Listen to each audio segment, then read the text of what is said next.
It's a lightweight fight talked about for 5 years, and finally it goes down Saturday night in Mexico City.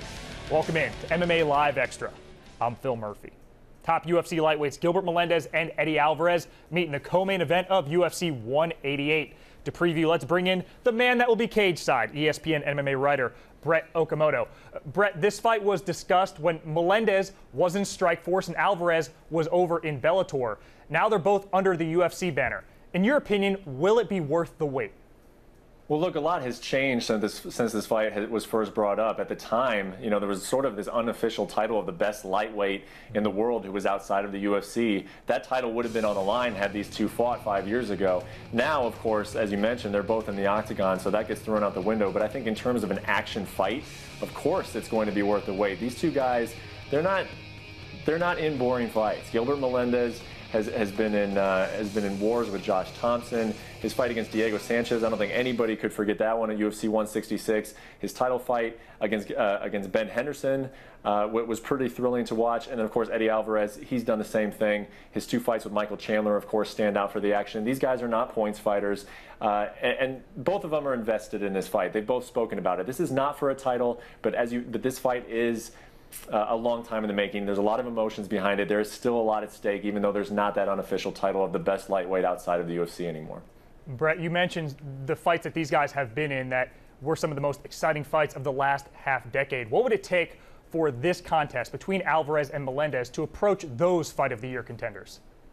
You never know. You never really know how the action is going to go. These two could go out there and the fight could be over in 10 seconds. That's what's so phenomenal about this sport. One of the best fights of the last 5 years was a heavyweight fight between Mark Hunt and Antonio Silva. I don't think anyone would have thought that fight would have gone past the first round. It went all 5 rounds, and it was complete chaos from the first bell to the end bell. So you never really know what's going to happen when these two get in the cage. But as I mentioned before, these guys aren't in boring fights. They are action fighters. They will be looking to finish one another. They will be getting into exchanges. And I think a lot of this fight is going to play out on the feet because the takedown defense of both guys, very strong. Stronger, I think, than their offensive grappling skills. It's going to be a stand-up fight, and there will be plenty of action. Don't worry about that. So, Brett, both these guys have a tendency for fireworks. Both, though, are coming off losses. Of Melendez and Alvarez, who needs the win more?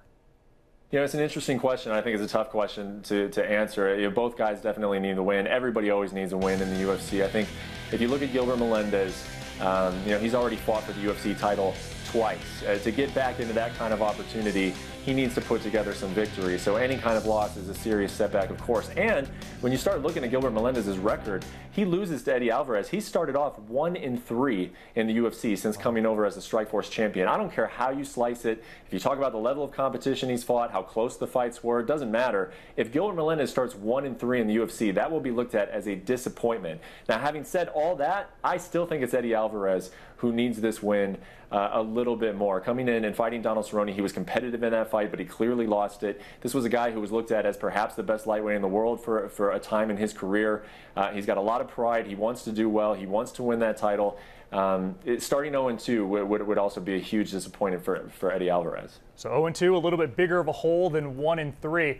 We know Vegas has Melendez as a slight favorite, but I want to turn to a better source, the Okamoto Sportsbook. Brett, in your opinion, who wins?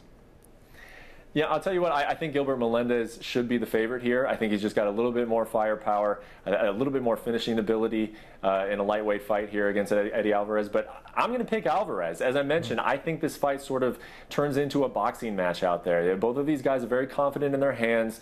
I think takedowns will be attempted in this fight. They will not be converted. I think both these guys are going to sort of get into a stalemate anytime they look to grapple. And if this turns into a boxing match, a 3-round boxing match, I like Eddie Alvarez's technique. I like his ability to move in and out, hopefully avoid getting hit because he can't afford to take too many right hands by Gilbert Melendez. But if he's able to survive, get through the full 15 minutes, I think the scorecards will read in Eddie Alvarez's favor.